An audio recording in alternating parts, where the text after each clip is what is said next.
ഇന്നതെന്താ രാവിലെ തന്നെ ക്ലോക്ക് കാണിച്ചിക്കണമെന്നല്ലേ? വെളുപ്പിന് 4 മണി. ഞങ്ങൾ എല്ലാവരും ഒരുങ്ങി അമ്പലത്തിൽ പോവാണ്. ആറ്റുകാല് ഒരുത്ത് ഉറങ്ങിയിരിക്കുന്നു. ഞാനും അമ്മയും പിള്ളേരും മാത്രമേ പോകുന്നുള്ളൂ. വീട്ടിൽ നിന്ന് ഓട്ടോയ്ക്ക് ആയൂര് പോയിട്ട് അവിടുന്ന് നേരെ ബസ്സിൽ ആറ്റുകാൽ ക്ഷേത്രത്തിൽ പോകാന്നായിരുന്നു പ്ലാനിങ്. അങ്ങനെ ഓട്ടോ വിളിച്ച് നേരെ ആയൂര് ബസ് സ്റ്റാൻഡിലേക്ക്. അല്ല ചന്ദ്രേട്ടാ, നിങ്ങൾ ഇതുവരെ വീട്ടിൽ പോയില്ലേ? നിങ്ങൾക്ക് കുറച്ചു നേരം കിടന്ന് ഉറങ്ങിക്കൂടെ? രാത്രി ഉറക്കമില്ല, പകലും ഉറക്കമില്ല. അങ്ങനെ ഓട്ടോയെ വിളിച്ച് ആയൂര് സ്റ്റോപ്പിൽ ചെന്നപ്പോ ഒരൊറ്റ ബസ് പോലും നിർത്തുന്നില്ല. ഈ ബസ്സുകളെല്ലാം നിർത്താതെ പോയ ആളുകളെല്ലാം എങ്ങനെ അമ്പലത്തിൽ എത്തും? ജീവിതത്തിൽ നല്ല തീരുമാനങ്ങൾ എടുക്കുന്നതിന് മുന്നേ ചായ കുടിക്കുന്നത് നല്ലതാണെന്ന് ആരോ പറയുന്നത് കേട്ടു. വല്ല ചായപ്പൊടി കടക്കാരും കച്ചവടം നടക്കാൻ വേണ്ടി പറഞ്ഞായിരിക്കും അമ്മ. അപ്പൊ ഞാൻ പറഞ്ഞു വന്ന എന്താന്ന് വെച്ചാ, ഞങ്ങൾ ബസ്സിൽ പോണ പ്ലാനിങ് മാറ്റി ചായയും കുടിച്ചിട്ട് അവിടെ നിന്ന് ഒരു ഓട്ടോയിൽ കയറി നേരെ അമ്പലത്തിലേക്ക് വന്നു. ഓട്ടോയിൽ കയറി തിരുവനന്തപുരം സിറ്റി ആകെ കറങ്ങി. ഓട്ടോക്കാരൻ ചേട്ടൻ ചാർജ് പറയുമ്പോൾ മൊത്തത്തിൽ കറങ്ങായിരുന്ന കൊള്ളാം.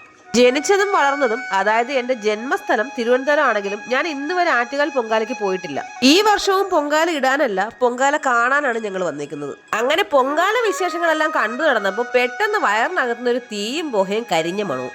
അവിടെയും ഞങ്ങളുടെ ശത്രു വില്ലനായി വന്നു, വിശപ്പ്. സാധാരണ പൊങ്കാലരെന്ന് ഹോട്ടലുകളൊന്നും തുറക്കാത്തതാണ്. ഇതിപ്പോ ഞങ്ങൾക്കായിട്ട് തുറന്നു വെച്ചതുപോലെ തോന്നി. അങ്ങനെ നേരെ ആ കടയിൽ കയറിയിട്ട് മസാല ദോശയും ചായയും കഴിച്ചു. ശീതുട്ടിക്ക് പനി ആയതുകൊണ്ട് തന്നെ അവൾ ഇച്ചിരി വാശിയിലായിരുന്നു. പിന്നെ കുറച്ചു നേരം കൂടെ കറങ്ങി നടന്നിട്ട് ശീതുവിനെ അമ്മയും സേഫ് ആയിട്ടുള്ള സ്ഥലം നോക്കി ഇരുത്തി.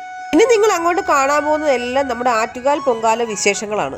ഓരോ ഭക്തജനങ്ങളുടെയും മനസ്സിന്റെ സംതൃപ്തി അനുസരിച്ച് അവർ അവരവരുടെ പൊങ്കാല കലങ്ങള് ഒരുക്കി വെച്ചിട്ടുണ്ട്. ജാതിമത ഭേദമന്യേ പ്രായവ്യത്യാസമില്ലാതെ എല്ലാവരും വരുന്നുണ്ട് പൊങ്കാലയിടാൻ. ആൾത്തിരക്കുള്ള ഓരോ ജംഗ്ഷനിലും ഇതുപോലെ ആറ്റുകാൽ അമ്മയുടെ സ്വരൂപം വെച്ചിട്ട് വിളക്ക് കത്തിച്ചിട്ടുണ്ട്. കാരണം എല്ലാ ജില്ലകളിൽ നിന്നും പൊങ്കാലയ്ക്ക് ആളുകൾ എത്താറുണ്ട്. പക്ഷെ എല്ലാവർക്കും ആറ്റുകാൽ അമ്മയുടെ നടയിൽ എത്താൻ സാധിക്കാറില്ല. ആറ്റുകാൽ അമ്മയുടെ നടയിൽ പോകാൻ സാധിക്കാത്തവർക്ക് ഇവിടെ വന്ന് തൊഴുത് ഇവിടെ തന്നെ പൊങ്കാല ഇടാം. ആറ്റുകാലമ്മയുടെ ഇഷ്ട വഴിപാടാണ് തെരളിയപ്പവും മണ്ടപ്പുറ്റും. പൊങ്കാലയോടൊപ്പം തന്നെ ഈ തെരളിയപ്പവും മണ്ടപ്പുറ്റും ഇവിടെ വരുന്ന മിക്ക ഭക്തജനങ്ങളും ഉണ്ടാക്കാറുണ്ട്. ഒരു വർഷത്തെ നീണ്ട കാത്തിരിപ്പിന് ശേഷം വരുന്ന ആറ്റുകാൽ പൊങ്കാല ഇവിടെ വരുന്ന ഓരോ ഭക്തജനങ്ങളുടെയും മനസ്സിന്റെ വിശ്വാസവും പ്രതീക്ഷയുമാണ്. പൊങ്കാലയിടുന്ന സ്ഥലത്തെത്തിക്കഴിഞ്ഞാൽ എല്ലാവരും തിരക്കിലാണ്. അടുപ്പ് കൂട്ടൽ, പടുക്കയിടൽ, കലമൊരുക്കൽ, അങ്ങനെ എല്ലാവരും ഓരോരോ തിരക്കിലാണ്. ഇവിടെ വന്ന് ഈ തിരക്കും ബഹളമൊക്കെ കണ്ടപ്പോൾ പൊങ്കാല ഇടാൻ കഴിയാത്തതിന്റെ വിഷമം മനസ്സിൽ ഒരുപാടുണ്ട്. പൊങ്കാല വിശേഷങ്ങൾ കണ്ടു നടക്കുന്നതിനിടയിൽ ഞാനും മോനും എടുത്തൊരു ചെറിയ വീഡിയോ. സേഫായിട്ട് ഇരുത്തിയിട്ട് വന്നവർ അവിടെ തന്നെ ഉണ്ടോന്ന് അറിയാൻ വേണ്ടിയിട്ട് ഇടയ്ക്ക് ശീതുവിന്റെ അമ്മയുടെ അടുത്തേക്ക് ഒന്ന് പോയി. ഞാൻ കറങ്ങാൻ പോയപ്പോൾ അവളെ കൊണ്ടുപോകാത്തതിന്റെ ദേഷ്യം അവളെന്റെ പുതിയ പേഴ്സിനോട് തീർക്കുകയാണ്. കറങ്ങാൻ പോയതിന്റെ ക്ഷീണം ഒരു കുപ്പി വെള്ളം കുടിച്ച് തീർക്കാന്ന് പറഞ്ഞ് മോൻ ഒരു കുപ്പി വെള്ളം കുടിച്ചു തീർന്നു. ഇടയ്ക്ക് ശീതുട്ടി വാശി പിടിച്ച് കരഞ്ഞപ്പോൾ ഞാനൊന്ന് പ്രഭുദേവയായി. പരിസരം നോക്കാതെ ശീതുട്ടി വെച്ചൊരു ഡാൻസ് അങ്ങ് കളിച്ചു. എന്റെ ഡാൻസ് വല്ലാണ്ട് അങ്ങ് ഇഷ്ടപ്പെട്ടിട്ടാണെന്ന് തോന്നുന്നു. ശീതുട്ടി എന്റെ ഒരു സൈഡിലെ മുടി മുഴുവൻ അങ്ങ് പൊട്ടിച്ചെടുത്തു. കുഞ്ഞായതുകൊണ്ട് അവൾ അത്രേ ചെയ്തോളന്ന് അമ്മ. അങ്ങനെ കുറച്ചു നേരം ശീതുട്ടിയുടെ കളിയും ചിരിയും കിണുങ്ങലും വാശി പിടുത്തമൊക്കെ കണ്ട് അവിടെ ഇരുന്നു. അനിയും ജലദോഷം ആയിരുന്നെങ്കിലും പാവം ശീതുട്ടിക്ക് ആളും ബഹളവും തിരക്കൊക്കെ കണ്ടപ്പോൾ അവളും ഒരുപാട് സന്തോഷിച്ചു. എന്റെയും മോന്റെയും കാര്യം പിന്നെ പറയണ്ട. ആദ്യമായി ആറ്റുകാൽ പൊങ്കാല കാണുന്ന സന്തോഷം എനിക്കും മോനും ഒരുപാടുണ്ട്. അങ്ങനെ കളിയും ചിരിയും കുസൃതിയും കാണിച്ച് അവസാനം ശീതുട്ടി ഉറക്കമായി. ഇത്തവണ ശീതുവിനെ മോനെ അമ്മയെ ഏൽപ്പിച്ചിട്ട് ഞാൻ പൊങ്കാല വിശേഷങ്ങൾ കാണാനായിട്ട് ഇറങ്ങി. കൃത്യം 10:15 ഭണ്ഡാര അടുപ്പിൽ തീ കത്തിക്കും. ഭണ്ഡാര അടുപ്പിൽ തീ പകരുന്നതിന് മുന്നേ ഉള്ള ചെണ്ടമേളമാണ് ഇപ്പൊ ഈ നടന്നുകൊണ്ടിരിക്കുന്നത്. അങ്ങനെ 10:15 ഭണ്ഡാര അടുപ്പിൽ തീയും കത്തിച്ചു. ഇനി പൊങ്കാല ഇടാൻ വന്ന എല്ലാ ഭക്തജനങ്ങളുടെയും അടുപ്പുകളിലേക്ക് തീ പകരും. കുഞ്ഞു കുട്ടികളും പുരുഷന്മാരും സ്ത്രീകളും പ്രായമുള്ളവരും എല്ലാവരും പൊങ്കാല ഇടുന്നുണ്ട്. ഈ ഇഡ്ഡലി ചെമ്പിലാണ് മണ്ടപ്പുറ്റും തെരളിയപ്പവും പുഴുങ്ങുന്നത്. വെയിലിനും ചൂടിനും ഒന്നും ഞങ്ങളെ തളർത്താൻ സാധിക്കില്ല എന്ന് പറഞ്ഞിട്ട് എല്ലാവരും പൊങ്കാല ഇടുന്ന തിരക്കിലാണ്.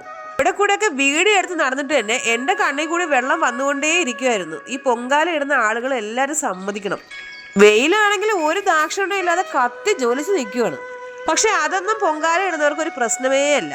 ആറ്റുകാൽ ക്ഷേത്രം മുതൽ റോഡിന്റെ ഇരു സൈഡുകളിലും പൊങ്കാലകളുടെ ഒരു ഘോഷയാത്ര തന്നെയാണ്. അങ്ങനെ പൊങ്കാല അടുപ്പിലെ വെള്ളം തിളച്ചു തുടങ്ങി. ഇനി ഭക്തിപൂർവ്വം അരി ഇടുന്ന പരിപാടിയാണ്.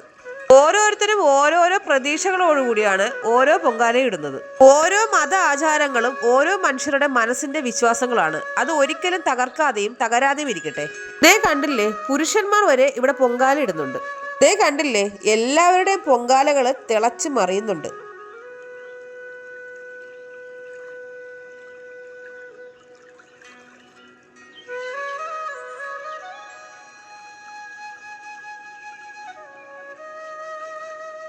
ഇതിനിടയിലൂടെ കുറച്ചു നേരം വീഡിയോ എടുത്ത് പൊങ്കാല വിശേഷങ്ങളും കണ്ട് ഞാനും നടന്നു. എന്റെ യൂട്യൂബ് ഫാമിലിയിലുള്ള ഓരോരുത്തരുടെയും മുന്നിലേക്ക് പൊങ്കാല വിശേഷങ്ങൾ എത്തിക്കേണ്ടത് എന്റെ ചുമതലയാണ്. അങ്ങനെ എല്ലാവരുടെയും പായസങ്ങൾ തയ്യാറായി ഇരിപ്പുണ്ട്. പൊങ്കാല നിവേദ്യം കഴിഞ്ഞാൽ ഭയങ്കര തിരക്കായതുകൊണ്ട് ഞങ്ങൾ നേരത്തെ ഇറങ്ങാന്ന് വിചാരിച്ചു. ഇത് അവിടെ പോയപ്പോൾ ശീതുകുട്ടിക്ക് കിട്ടിയ പുതിയ 2 ചേച്ചിക്കുട്ടിമാരാണേ. അങ്ങനെ ആളും ബഹളവും തിരക്കും കൂടുന്നതിന് മുന്നേ തന്നെ ഞങ്ങൾ പിള്ളേരെയും കൊണ്ട് വണ്ടിയിൽ കയറി. ഞങ്ങൾ പോയ ഓട്ടത്തെ ഈ ചേട്ടന്റെ ആയിരുന്നു. മുഖം കാണിക്കാൻ പറ്റിയില്ല. ഈ പച്ച കളറൊക്കെ കാണുമ്പോൾ നിങ്ങൾ ചിലപ്പോൾ ചേട്ടൻ ഗൂഗിൾ മാപ്പ് ഇട്ട് പോകുന്നതാണെന്നല്ലേ? അല്ല, ഒരു തണ്ണിമത്തം മേടിച്ചതായിരുന്നു. കണ്ടില്ലേ ബാഹുബലി ശിവലിംഗം ചുവന്നുകൊണ്ട് പോകുന്ന പോലെ പോകുന്നത്. ആദ്യം തന്നെ തണ്ണിമത്തങ്ങ ഒരു സ്ഥലത്ത് വെച്ചിട്ട് അവന്റെ പള്ള നോക്കി കത്തി കുത്തി കയറ്റി. എന്റെ കുത്തലില് പാവം തണ്ണിമത്തിന് കുടൽമാരില്ലാത്തോണ്ട് വെളി വന്നില്ല. അങ്ങനെ തണ്ണിമത്തം മുറിച്ചപ്പോ ഇന്നും പതിവ് തെറ്റിയിട്ടില്ല. അകത്ത് കളറും ഇല്ല, മധുരവും ഇല്ല, ഒന്നുമില്ല. ഞാൻ എന്ന് തണ്ണിമത്തം വാങ്ങിച്ചാലും ഇത് തന്നെയാണ് അവസ്ഥ. അങ്ങനെ ഇതോടുകൂടി തണ്ണിമത്തങ്ങ വാങ്ങിക്കൽ പരിപാടി ഞാൻ ഇവിടെ അവസാനിപ്പിച്ചിരിക്കുന്നു.